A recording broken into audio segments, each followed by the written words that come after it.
So yun guys, mamigay tayo dahil marami yung ating nagawa. Ayan, so lagyan natin. Ayan. Pwede ng almusal, tanghalian, hapunan. Ayan, kung nagtitipid kayo, gumawa lang kayo nito yung mga kaning lamig nyo, huwag nyong basta itapon. So depende sa inyo guys kung gaano katamis yung ating champurrado. Diba? Medyo may buo-buo pa. Hi guys, good morning. At dahil nga maulan, ang panahon, malamig, may bagyo.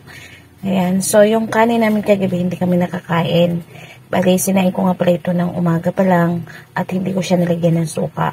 So, ang mangyayari dito guys, medyo lumambot na siya or parang medyo panis na. Pero sayang kasi ito guys, napakadami oh. Oh, maraming buhay pa ang maliligtas nito. Uy, kaya ang gagawin natin guys, huhugasan natin ng mga 5 hugas. And then kapag nahugasan na natin guys, lulutuin ulit natin. Ayan. So, gagawin natin tong champurrado. O, diba? Sayang ang bigas. Napakamahal nito, guys. Ito po ay Coco Pandan. Ayan. Dahil nga, naka-birthday kami kahapon. Ayan, hindi namin ito napansin at hindi ko na ilagay sa rep. Kaya, hugasan natin ng maraming beses para mawala yung amoy niya. And then, lulutuin ulit natin. Ayan, guys. Habang hinuhugasan natin, i-drain naman natin ng palo. Ayan guys, napakadami. Kaya sayang. Hinayang ko guys. Kasi sobrang mahal talaga ng bigas ngayon. 67 po yata ang kilo nito.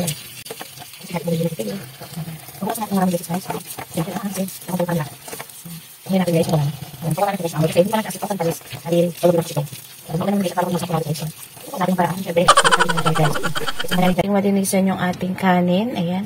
So, sasabawan natin siya ng marami. At sasabawan natin para gawin natin champurrado. Yung ating kaning lamig. Ayan pa tayong tableya dito. Bali, iinitan natin yan ng tubig para matunaw. So, ito yung lalagay natin sa ating champurrado. Ayan. So, ito na guys yung ating kaning panis. Huy! Ayan. So, diba? Malapit na siyang maging champurrado. So, yun guys, lalagyan natin ng mainit na tubig. Ayan guys, natunaw na natin yung ating tableya. So, ilalagay na natin guys dito sa ating champurrado. Ayan guys, haluin lang natin. Ayan, malapit sa patulan ng champurrado ng ating panis. Tapos, lagyan natin ng asukal guys. Habang kumukulo yung ating champurrado. Ayan. So, depende sa inyo guys kung gaano katamis. So, ayan. Add natin ang konting asin para mag-balance yung ating sugar and yung ating asin. Ayan. Para hindi... So, ito na guys yung ating finished product. Ayan. O, diba? Champurrado na siya. And then, kakain na tayo guys. So, ito na guys. Woo! Sarap! O, diba? It's champurrado. Kung tinapon natin niya, wala tayong ganito guys. Kaya, naging wise tayo. Dahil napakamahal po ng bilihin. So, tignan na natin guys. Napakasarap guys. Super lambot. Dahil marami yung ating nagawa. Ayan, so lagyan natin. Sana masaya naman yung makakakain ito. Dahil pinaghirapan ko to. Huy!